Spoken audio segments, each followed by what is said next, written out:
हजारों के बराबर, क्योंकि उन्होंने इतने मुश्किल हालात में, मैं जब जम्मू में गई और जिस तरह ये इलेक्शन लड़ रहे थे, वल्लाह बीजेपी और कांग्रेस वाले अगर कांग्रेस इतने दिल से इलेक्शन लड़ती तो शायद वहां का रिजल्ट कुछ और होता, जितने हमारे लोग इलेक्शन लड़ रहे थे। इसलिए मुझे आप लोगों से ये कहना है कि हमारी जिम्मेवारी बहुत ज्यादा है, हमारे कंधों पे बहुत बड़ी जिम्मेवारी है।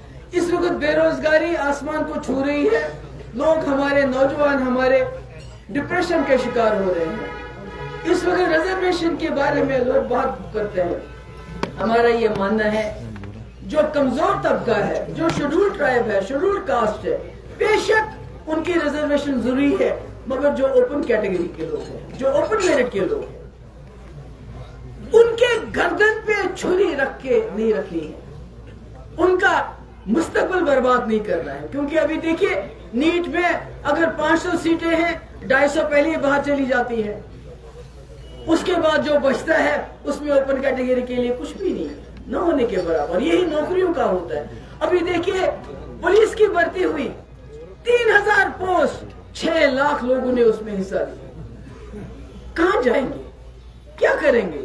बिजली का हाल, मुझे याद है जब मुफ्ती साहब पहली बार वजीर आला बने तो उन्होंने पापुर में गैस टर्बाइन चलाया, इसलिए कहा कि लोगों को बिजली मिलनी चाहिए। सर्दी है, ठंड है, तो मुझे मालूम नहीं है कि ये जो यहाँ हमारी इस वक्त सरकार बनी है, इनको ये एहसास है कि लोगों को इस वक्त बिजली न होने की वजह से कितनी मुश्किलात हो रहे हैं। क्या ये जो दिल्ली इनका आना जाना रहता है, क्या ये वहां बात करते हैं हमें एक्स्ट्रा बिजली चाहिए, हमारे लोग ठंड में ठिठर रहे हैं?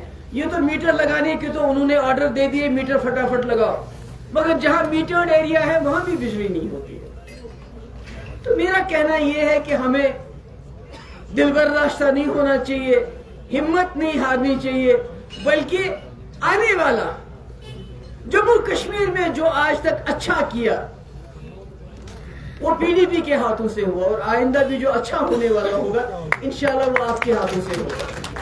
मगर अपना एजेंडा भूलना नहीं है। अमन की बात इज्जत के साथ, हाँ, ग्रेनेड से न गोली से बात बनेगी, शायद जरूरी ये बातें भूलनी नहीं है। ये हमारे जम्मू के साथी भी हैं। सबसे ज्यादा नुकसान अगर किसी जगह को हुआ 2019 के बाद इक्तिसादी तौर वो जम्मू को हो गया। कश्मीर को तो जज्बाती तौर ज्यादा नुकसान हुआ, क्योंकि कश्मीर को कहीं ना कहीं ये रखते हैं, थोड़ा ख्याल रखते हैं, क्योंकि इंटरनेशनल लेवल पे कश्मीर को देखा जाता है। मगर जम्मू की जो तबाही हुई और हमारे रिसोर्सेज, मुझे ये ख्याल था कि जब नई सरकार बनेगी तो कुछ ना कुछ तब्दीली होगी, ये छापे बंद हो जाएंगे, ये सरकारी मुलाजमों को नौकरियों से बाहर निकालना बंद हो जाएगा। ये तो बिल्कुल वैसे ही चालू है। अभी पिछले दिनों हमारे 2-3 सरकारी मुलाजिमों को निकाल दिया। हम तो सोचते थे जिनको निकाला है उनको भी रिव्यू करेंगे। हमने सोचा था कि जब ये दिल्ली जाएंगे अमित शाह साहब से मिलने के लिए तो उनसे हमारी कैदियों की बात करेंगे। मैं नहीं कहती वो रातों रात उनको खुला छोड़ देंगे, मगर जिनके खिलाफ कोई केस ही नहीं, कोई कार्रवाई नहीं हुई आज तक 5 साल से, उनका क्या कसूर है? जो बेचारे बीमार हैं उनको यहाँ शिफ्ट क्यों नहीं? वो तो कर सकते हैं, मगर बदकिस्मती है। हम तो आपसे 370 की तो बात हम नहीं कर रहे हैं, वो तो मेरे ख्याल में आपका उसको उतना नहीं कर सकते आप लोग।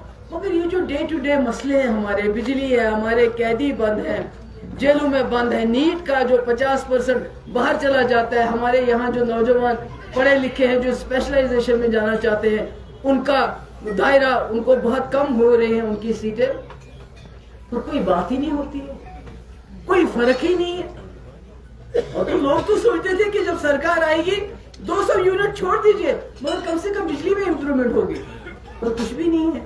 तो मैं ये कहना चाहती हूँ कि हम कोई सरकार के खिलाफ नहीं है, मगर उनको बताना चाहते हैं कि लोग बड़ी मुश्किल में हैं, बड़े बहुत ही उम्मीदों से लोगों को आपने चुना है, तो इसलिए कम से कम ये तो ठीक है दिल्ली आना जाना लगा रहता है, बाकी लगा रहता है, गुलमर्ग भी ठीक है, बर्फ में भी वो फोटो खींचना भी ठीक है, मगर लोगों की जो मुश्किलात है थोड़ा सा उसकी तरफ भी ध्यान दे दीजिए, बिजली को ठीक कर लीजिए, कम से कम अनएम्प्लॉयमेंट की तरफ ध्यान दे दीजिए, और ये जो रिजर्वेशन पे आपने सब कमेटी बनाई है उसको, उसका रिजल्ट क्या है वो, ताकि लोगों में जो ये एक तनाव हो रहा है इसको, जो रिजर्व कैटेगरी और ओपन मेरिट में, हम नहीं चाहते लोगों में इस किस्म का कोई झगड़ा रहे।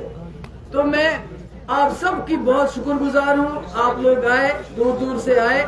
मुझे उम्मीद है मेंबरशिप के लिए हम जम्मू से शुरुआत करेंगे, मेंबरशिप शुरू करेंगे, मेंबरशिप होनी चाहिए और बढ़ चढ़ के होनी चाहिए। मेरी तरफ से आप सबको बहुत बहुत मैम एक क्वेश्चन है, अगर बात करें मैम, आपने सपोर्ट को लेकर बात की, आपने सेंटर को लेकर बात की है, यू बिलीव दैट कि जिस तरीके से प्राइम मिनिस्टर मोदी ने कमिटमेंट्स की उमर अब्दुल्ला साहब के साथ किया, पूरा फुल सपोर्ट देंगे, आपको लगता है it is already complete, short of saga confusion है, कुछ काम नहीं हो रहा है? मुझे मालूम नहीं इस बारे में उन्होंने इनको क्या कमिटमेंट दी है। कमिटमेंट तो उस दिन भी थी जब फारूक साहब, उमर साहब और हसनैन मसूदी साहब प्राइम मिनिस्टर से मिले अगस्त में, ये जो 370 खत्म होने से पहले, तभी उन्होंने इनको एश्योरेंस दी थी कि 370 के साथ कुछ, दैट इज व्हाट उमर साहब एंड फारूक साहब टोल्ड अस, कि प्राइम मिनिस्टर ने एश्योरेंस दी है 370 के साथ नहीं छेड़ा जाएगा, मगर उसके बाद 370 को जिस तरह खत्म किया वो आप ये। Ma'am, you believe that they are compressed completely, the National Conference is compressed? नहीं, 50 सीटें हैं उनके पास, 3 मेंबर पार्लियामेंट है उनके पास, अब उनके पास जरूरत नहीं है तो मैं क्या करूं? हाँ, हमारे पास तो 16 थे जब दिल्ली में बीजेपी की सरकार थी, मगर हमने तो सब अपना एजेंडा चलाया। अभी 28 थे तब भी हमने एजेंडा चलाया, बीजेपी के साथ सरकार थी। आज तो 50 होने के बाद भी they are not able to do what they want to do, so हम क्या करें? But they have committed with people regarding the power facility of 300 units in future. Ma'am, power की बात आपने, One nation, one election, ma'am. देखिए, बदकिस्मती से ये जो सरकार है एनडीए की, जो इंडिया का कॉन्स्टिट्यूशन है, जो हमारा आईन है, दिन ब दिन उसको खत्म करती जा रही है। जम्मू, ये इंडिया एक फेडरल कंट्री है, यहाँ फेडरल स्ट्रक्चर है। जब आप वन नेशन वन इलेक्शन की बात करते हो, आप कहीं ना कहीं उस फेडरल स्ट्रक्चर को अंडरमाइन करते हो, और वो कहते हैं 2047 के बजाय वो पीछे जा रहे हैं। जब मुल्क आजाद हुआ था तब वन नेशन वन इलेक्शन होता था, मगर उसके बाद जितना पावर डिस्ट्रीब्यूट हो गया रीजन्स में, एक फेडरल स्ट्रक्चर बना, अब वो हमें वापस उसी डिक्टेटरशिप की तरफ लेना चाहते हैं, जो मैं समझती हूँ बहुत गलत है। मैम, एक्सपेक्टेशंस ऑफ बजट, अगर बात करें यूनियन बजट जो है अभी आने जा रहा है, you believe that for the society it will be better? मैं चाहती हूँ कि जो बजट हो जम्मू कश्मीर को लेके, उसमें पहली प्रायोरिटी यहाँ की अनएम्प्लॉयमेंट को दूर करने की होनी चाहिए। दूसरी, यहाँ की जो बिजली की खपत है उसको बढ़ाने की जरूरत है, बिकॉज आई थिंक ये इस वक्त बहुत बड़े इश्यूज है। अनएम्प्लॉयमेंट के ऊपर ध्यान दिया जाना चाहिए, health, education and electricity power के ऊपर ध्यान दिया जाना चाहिए। Thank you, ma'am.